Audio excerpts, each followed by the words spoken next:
previously on Jahud TV. Every morning during sunrise, the beetle goes and takes all of the dung, which is just feces from another animal, and it rolls it up into a giant ball, and it drills a hole in it. It plants its larva into the beetle. When the eggs hatch, the larva has an immediate food source.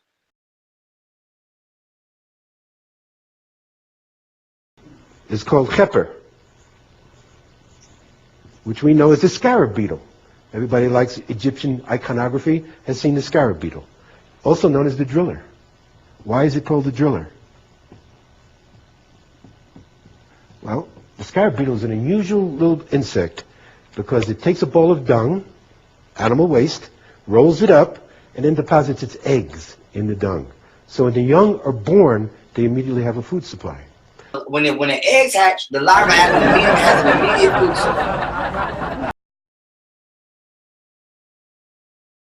She has to be older than 10,000 years. And Shaka's not alone. When he gave a presentation at the American Society of Geologists in San Diego in 1995, I think it was, he had 250 geologists lined up after his presentation to verify, to stand with him. Over 250 geologists have confirmed the age of the following structures. Now, guess who's back? Yeah, I'm back to part 2. And I wasn't gonna do this, but you can thank your stands for coming in my comment section and showing me that I gotta walk them through this. They don't get it. You know, I can't believe how slow these people really are. But you know, I'm not gonna go in like that. I'm not gonna. If you noticed, I haven't said anything personal about Marshall. I didn't do any ad hominem towards him. I didn't do nothing. I didn't say anything personal. But let's go through these comments that these fans been giving me. Peep it out. All right, here we go. First, stand up. We got Dread Life 101. He says that Neanderthal isn't the source of that information. Come on, bruh. Come on. Evidently, you ain't doing no research. Because the so-called Neanderthal, as you would call him, is the source of that pseudo-ass information. Excuse my French. Let's go on. That's just a side-by-side video of the same topics in lecture format. Tariq Bey does the same lecture back in the day too. A bunch of people did, so I wouldn't call the white boy the source. Anybody with common sense, bro, will call the white boy the source, man. If you saw the video, did you see this video, man? But moving right along, Antonio Tillman. I'm trying to figure out if your point is to say he copied the info or he doesn't know shit. Shout out to Jermaine Woods who replied, Antonio Tillman both. He copied from someone who didn't know what they were talking about. Thank you, Jermaine Woods. Somebody with some sense, man. Then he says it's a lie. Okay, then we come down all the way to the bottom, as you can see. Justin Bourne. Fools, it's ancient knowledge. Every knowledge seeker knows the truth, the only one truth. They know, stupid, do you? This should show you he do his homework. You cannot be serious right now. Justice? He did his homework by Googling and watching some YouTube videos of some pseudo white dude that don't know what he's talking about, yo. See, this is the problem, man. This is the real problem. That's why I had to make that video. Because he is taking some white pseudo scholarship, not even scholarship. No, scholars don't take them serious. And masking it in black revolutionary teachings. Come on, man. Masking it and selling it to our people for a fee. Remember, this was going to be a lecture you wanted $4,000 for some false white pseudo-ass information. But let's proceed. Let's proceed. Okay, at this time, I'm going to ask if you have any little children in the room, get them out the room, because people's feelings was hurt and they was really talking reckless. The language is about to get crazy, so I'm going to try to clean it up, though. Next we have Jamming Major. Get off the guy's D, coon. What are you teaching? Slander? Effing pussy. Wow. I'm not even gonna respond to that. He just heard. Sabrina Peterson. Wherever he is getting it from, he is now giving it to you, dumb slaves. Accept it and plan your escape. She comments again under that. Wherever, I guess it's the same thing. Wherever he's getting his information from, he is now giving it to you, dumb slaves. Take it and learn from it and plan your escape. Keywords, dumb slaves. That's just people with her feelings right there. That's all that is. Yeah, I'm gonna just go through a few of these real quick. Just to put these stands on blast. Think they can come to my video in the comment section and talk reckless. And hopefully they see how they look right now. Hear how they sound for me. Randy Carter. Your point is what? Teach on, YP. If you didn't get the point, I don't know what to tell you. Aaliyah Holland RN. She's all over this comment section. Jealousy is vicious disease. Jealousy is vicious disease. Okay. Y'all funny using the name of the ancients, but don't present any knowledge. Check my page. Look on my page. I don't just do young Pharaoh videos. Man. Come on, man. Cut it out. Got me confused. Raji Haynes, he says some crazy retarded stuff and puts Infudishi's name into it, which has nothing to do with nothing. Just making excuses for the brother. Y'all just enabling the brother not to take his knowledge any further. We move on. Alright, we got Fast Lane Stoney, Team Stoney. So effing what? This proves nothing at all. But that he was right, you dumb F. Get the young god D out your mouth. Wow, you talk your mouth with that mouth, man? Add a Bessie Moss. I hope you idiots know Ashra Crazy says the same shit. Y'all lame as F. No, he doesn't, man. Stop lying. Says what? What did he say the same? Then we have Aaliyah Holland RN again. And she's just agreeing with him, saying Delbert Blair, Bobby Hennett too. These demonic conscious niggas are worse than the Luciferians. Wow, Luciferians, yo, for real? Stop it, y'all. This is J-Rob. Stop it, y'all. If the knowledge was stolen from us first, so the white man is the thief. But carry on, and I've known all this shit before. YP started doing this spin. Okay. Okay, here we got the last two. Bopo. Young Pharaoh for president. For effing haters. Leave the young god alone and let him work. Shut the F up and build something, you bitch, you. Damn, I hope you in high school or something, man. For real. I hope you're a little teeny bopper or something. Lenny Patterson. So what? Young Pharaoh is perfectly correct. You are all a set of jealous black folk. You all need to repent and join the young king, period. Amun Ra. After all that, he says Amun Ra. But the whole point was, Marshall said that the Medu Neter wasn't even deciphered, but you're going to end it with Amun Ra. Huh? Okay, Lenny. We're just jealous black folk. And we need to repent. Maybe you need to just pick up the Bible back up and stop trying to follow people who don't even understand what they teach. Okay?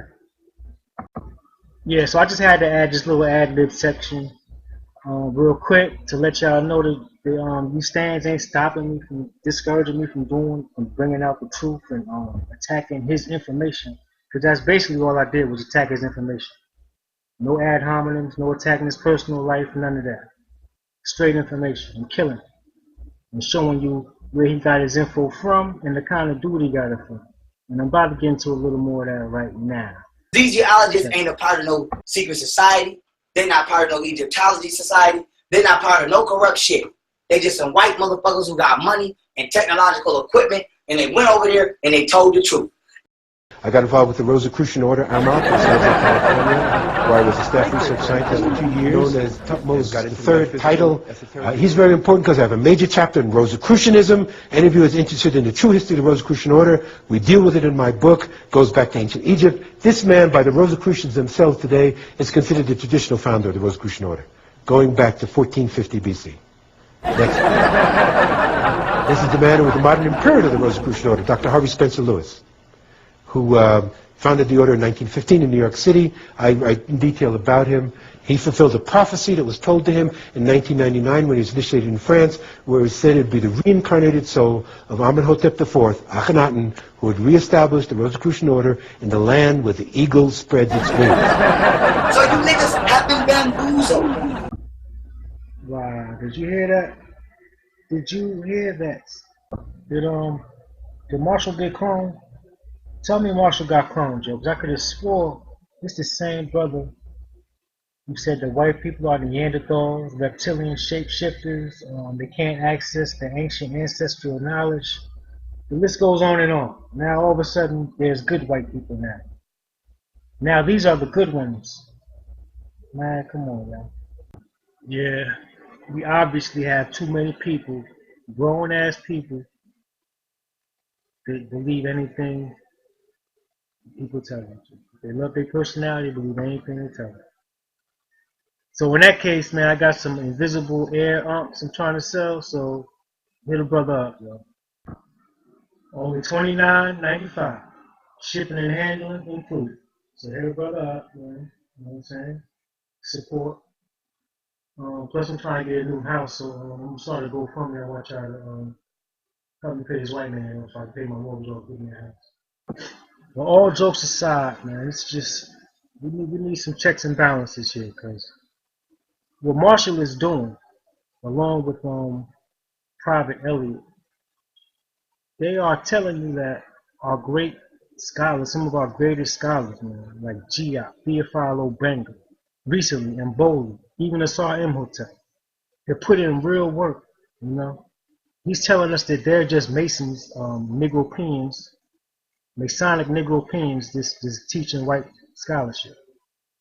Meanwhile, he's teaching white pseudoscience. He's not even using white scholars. He's using white pseudos and cloaking it in black liberation teachings. It's crazy, and y'all falling for it, man. Y'all is falling right for it. Grown ass people falling for this nonsense because they're teaching you through emotionalism. You gotta actually put work in. But I'm gonna do the work for you. So let's get into Stephen Miller, his teacher. Let's get into him. Okay, this is from the website GizaPyramid.com. They have a bio feature that's featured Stephen Miller, and I'm just going to highlight a few things I've seen in it. When you start. Since 1968, Stephen has intently researched material about ancient Egypt, particularly in the area known as the Amarna period, the era known as the Amarna period, and the King Akhenaten. Becoming involved with the Rosicrucian Order, AMORC, in 1977, exposed Stephen to the esoteric teachings about the Egyptian mystery schools.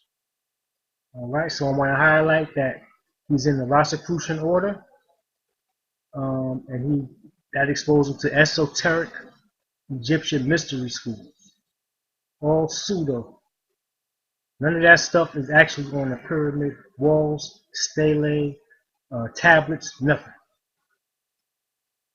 All right. Continuing on. While working as a staff research scientist for the Rosicrucian Order, Stephen experienced and researched what has become known as the Mayan crystal skulls.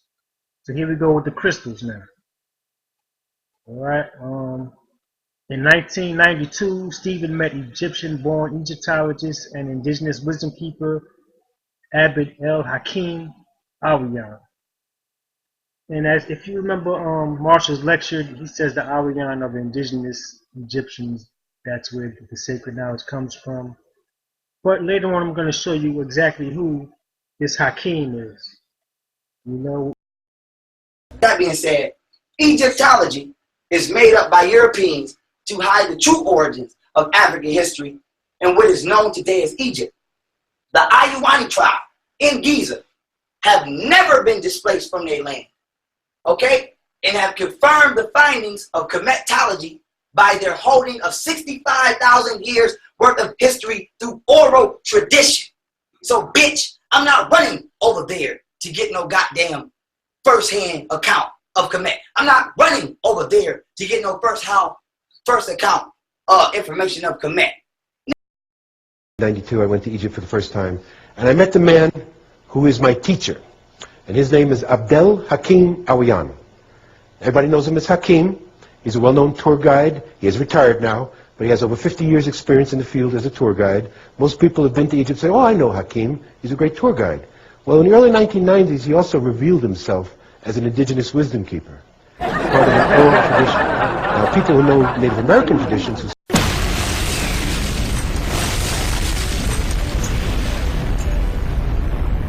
you let Marshall tell it, you would think he's a dark-skinned, indigenous black man in Egypt, which is far from what he really is.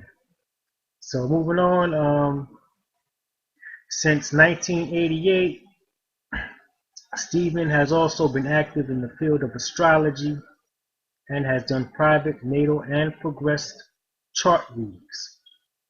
So that's another one of Marshall's subject matters. Astrology, you know, he actually uses astrology and mix it in with the biblical teachings. Also, another person that Marshall has plagiarized and hasn't given credit to is a dude named Christopher Dunn. Somebody that Stephen Miller also works with. It's called the Giza Power Plant. I touched on a little earlier, talking about how the Great Pyramid of Giza was used to transform and generate and transmit energy. So this is just, you see where Marshall gets a lot of his subject matter from. Reading on. Stephen has also maintained an active interest in the study of UFO extraterrestrial phenomena for over 30 years, both as a researcher and experiencer. Now, a lot of us want to believe in this extraterrestrial alien stuff, but if you actually do the research and dig deep, you'll see that these pseudo-white people came up with this information to try to take black Africans out of Egypt and replace them with aliens, white aliens. So do your research. I'm not saying there's no extraterrestrials out there in the universe. I'm not saying that. It's possible. But you got to prove it first with some facts, not no first-hand accounts. You can't believe in nobody's first-hand accounts that they say they saw. People say they talked to Jesus. People say they spoke to God, saw God. You don't believe that, do you? Because you claim to be conscious. So if you claim to be conscious, stop operating off of belief. Stop trying to pass your belief on as fact. It's okay to believe in something, but don't pass it off as just a fact and try to teach people that. And go ad hominems because they don't believe in your theories. All right. Now, also I wanted to highlight in this on his website, the bio of Stephen, is one of his influences, his greatest influences, was a pseudo-white cat that we all know about named Zachariah Stitchen. And once you see Stitchen is somebody's influence, that right off the bat should tell you what their mode of operation is. That right off the bat should tell you what you're dealing with. So I'm just showing y'all, Marshall didn't do no kind of research, no kind of fact checking, just like y'all didn't fact check him. He just threw out some things that sound good, and y'all fell for it. Y'all fell for it, hook, line, and sinker.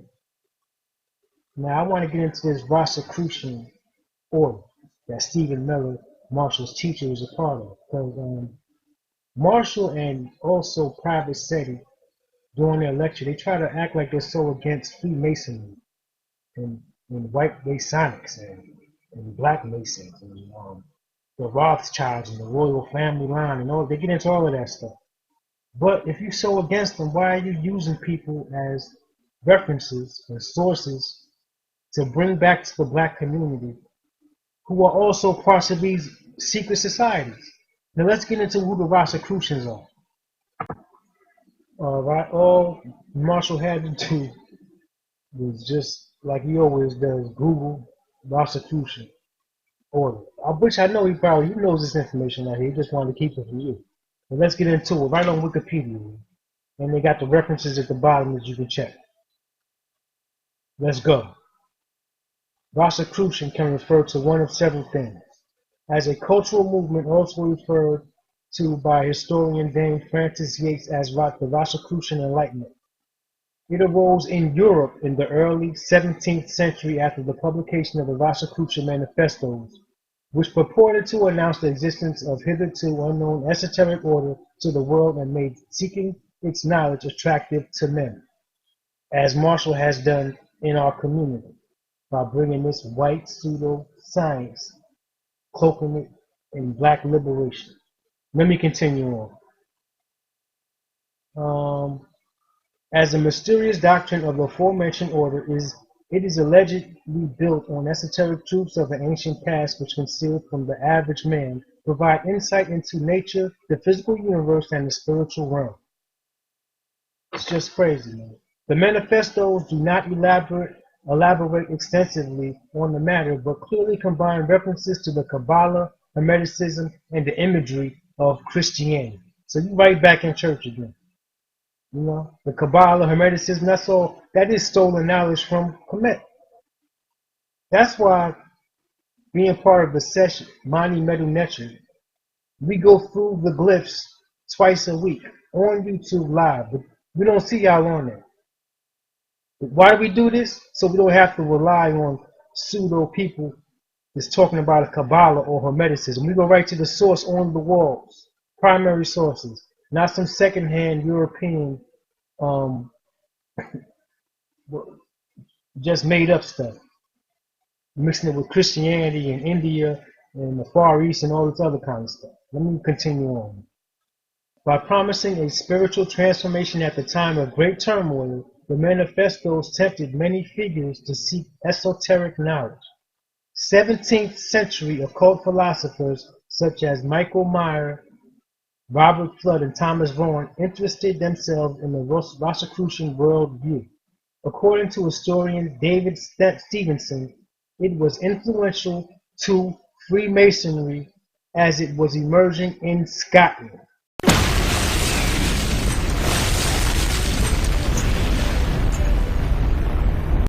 Let me read that one more time. According to historian David Stevenson, it was influential to Freemasonry as it was emerging in Scotland. In later centuries, many esoteric societies have claimed to derive from the original Rosicrucians. Rosicrucianism is symbolized by the Rosy Cross or Rose Cross. So, that's proof positive that Marshall loves Freemasonry. Elliot loves Freemasonry because they bring it to you. Not just Freemasonry, not the original Freemasonry that was in Kemet, if you want to call it Freemasonry. It's the Freemasonry that originated in Scotland. You hear me? In Europe. That's where this stuff is coming from. And it's just a shame, that y'all falling for this craziness, This is not black liberation theology. Okay, this is white people trying to write themselves into ancient history. But let me continue on. Alright, family, pay attention to this part right here. After 1782, this highly secretive society added Egyptian, Greek, and Druidic mysteries to its alchemy system. A comparative study of what is known about the gold and Rosicrucian appears to reveal, on the one hand, that it has influenced the creation of some modern initiatic groups, and on the other hand, that the Nazis, see the occult roots of Nazism, may have been inspired by this German group.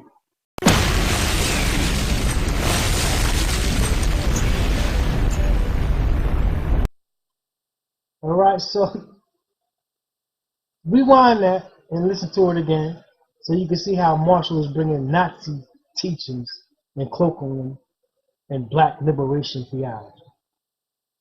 Y'all fall for anything, bro. The rabbit hole gets deeper.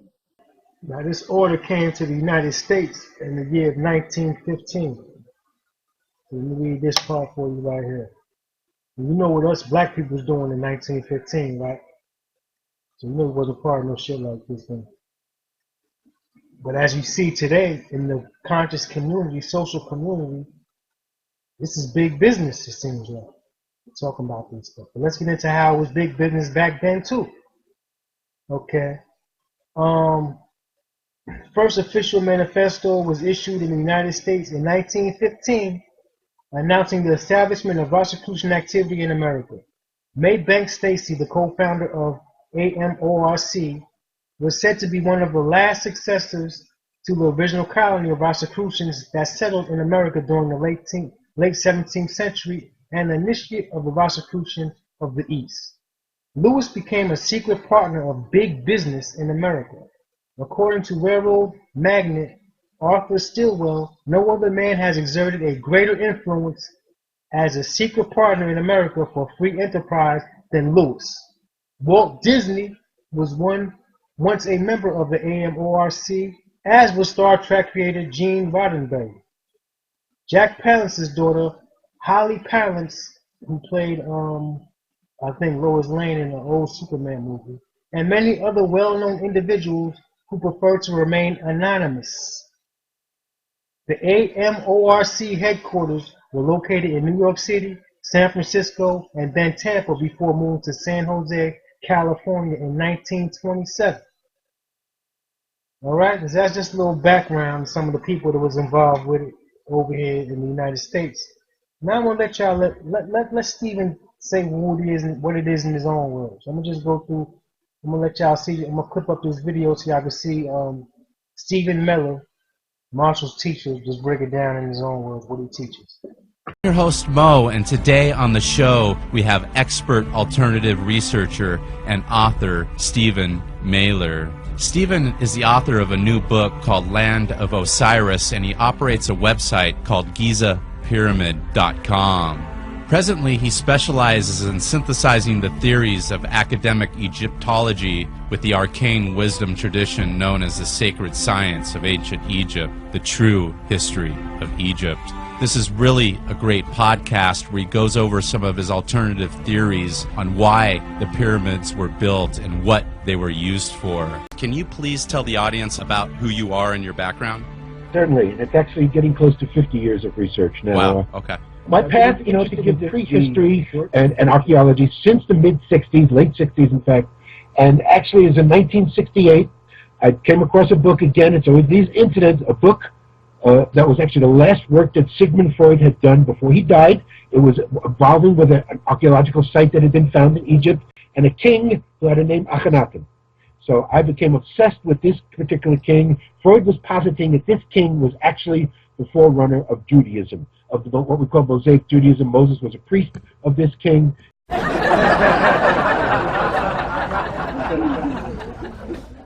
And a king who had a name Akhenaten. So I became obsessed with this particular king. Freud was positing that this king was actually the forerunner of Judaism, of what we call Mosaic Judaism. Moses was a priest of this king, and this is how Judaism came about. Now, being born a Jew, being born from a fact of 10 generations of Orthodox Jews, either a rabbi or Talmudic scholar, I wanted to know the real origins of Judaism. So this fascinated me. And you'd mentioned Israel. I believe you had mentioned Israel, and then also that your family is of a Jewish background. Is there a connection between ancient Egypt and Kemet and also the biblical tribes as well? Yes.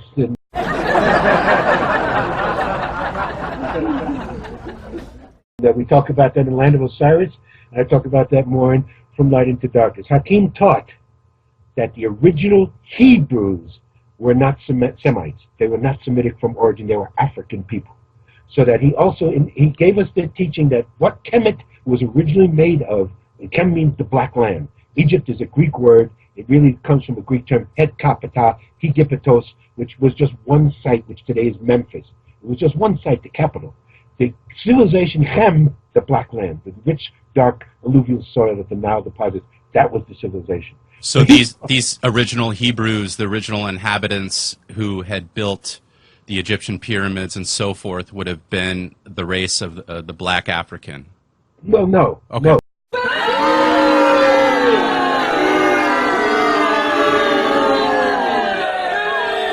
These original Hebrews, the original inhabitants who had built the Egyptian pyramids and so forth, would have been the race of the black African. Well, no. Okay. No. Sorry. Let me continue. Okay. He gave us a teaching that Kemet was made of 42 tribes. 12 of those 42 tribes were the Hebrews. Now, they didn't necessarily, to get away from this mythology that still goes on today, that Jews built the pyramids as slaves, or Hebrews built the pyramids as slaves. That's nonsense. There were no slaves built the pyramid. So Hebrews may have been involved in building the pyramids, but all 42 tribes. So the key thing is the 12 tribes that became the 12 tribes of Israel were Hebrew. Hebrew was originally a Commission word, cheperu. It's a plural of the first stage of the sun, cheper. It meant those that were there at the beginning. So the key teaching he gave us right away is that Hebrew, Israelite, and Jew are not the same thing. That's my second book, From Light into Darkness. That's my second book, From Light into Darkness. I differentiate between the three. Hebrews were indigenous Africans, not all black. Some of them may have been black, not all black. The key understanding here is the ancient Commissions were not all black. The 42 tribes, I've had a lot of arguments with African Americans, as you can imagine. I mean, the movement started in the 70s. It was called the Nile Valley School. I know the people that started it, some African American scholars or pseudo-scholars. I know the people that started it, some African American scholars or pseudo-scholars.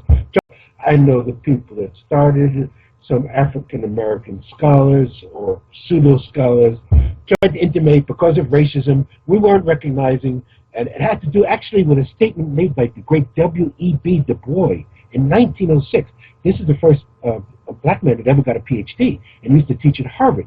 In 1906, he made the statement that Egyptology is racist because if we look at Africa, Egypt is in Africa, it's not in the Middle East, they must have been black, we're not recognizing the true Egyptians. So this was picked up in the 70s when the Black Consciousness movement came, and there became a movement that all the ancient Egyptians were black. Hakeem argued against that. It's not true. So this was picked up in the 70s when the Black Consciousness movement came, and there became a movement that all the ancient Egyptians were black. Hakeem argued against that. It's not true. And what would these 42 tribes, I mean, would they be of the same people, or were they kind of hybrid mixtures of various races, and that's how they separated them? Great question. That is a great question. We believe they are probably all the races that are on the planet. So in other words, Hakeem posited, if I argue with some African-American scholars, if they want to, we could say of the 42 tribes, maybe 25, maybe 27 were black African tribes. No problem. But there were yellow people, there were red people, and there were white people. Here's where Hakeem differed, again, from academic theory. We're taught that the white race, who we are, Caucasians, supposedly came from the Caucasus Mountains and the steppes of Russia, went across the Aryan invasions, went across India, blah, blah, blah, came to Europe, and that's where the white race comes from. Hakeem taught that at one time all the continents were connected. The term is called Pangaea, or Pangea. Now, the difference that Hakeem gave us is geologists say continental drift, plate tectonics, our continents shifted hundreds of millions of years ago. If you put all the continents together, I always tell people to do this. If you do a flat projection of the planets, of the Earth, cut them out and you paste them together, you see all the continents fit together. So obviously, they were all one continent at one time, and that's what postulated. The only thing that Hakeem differs with is he said the time frame, it could have been a million years ago or less that the continents actually separated. So he contended all races, including the white race, evolved in Africa. So he was what we call Afrocentrist.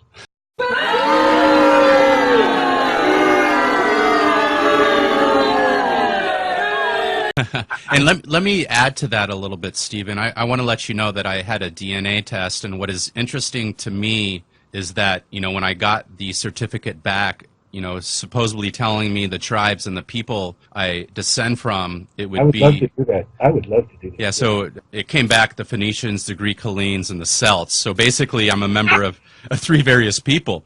But the Phoenicians were Commissions. Okay. Again, what we call Kemet, to make people understand, was not just Africa. He used to say it was Asia and Europa. So what we call today Afghanistan, India, not India, Iran, Iraq, All of that through Central Asia was Kemet. Parts Okay. of Southern Europe was Kemet. So Celts, it's actually believed that the Druids, who were dark-skinned people, not blonde, blue-eyed like the Celts, came from Egypt.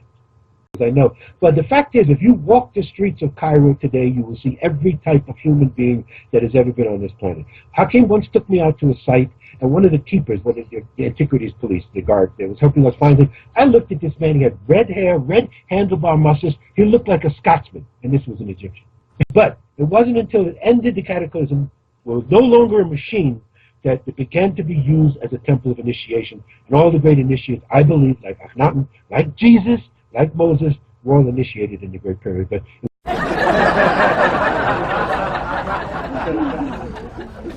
that's what we focus. What are your thoughts on a secret power? I know you had mentioned the Illuminati and people being misunderstood on and exactly who the Illuminati is, and there'll be people that talk about bankers, the Rothschilds, or these various secret factions behind the royal seats and the presidents. Is there any type of secret inner spiritual organization watching this flow forward and are helping pull the strings of humanity, or are we ruled by a military-industrial complex? We're told there are. Okay. We're told the Rosicrucians, you talk about what they call the invisible college. We're talking about so-called ascended masters, the names that people might have heard, like El Moria, Dwalkul, Kutumi, that these are ascended masters who've been in human form, who've gone on to a higher level, that come back to work to assist humanity to the light. I mean, Rosicrucians believe that. This is why the Rosicrucians continue.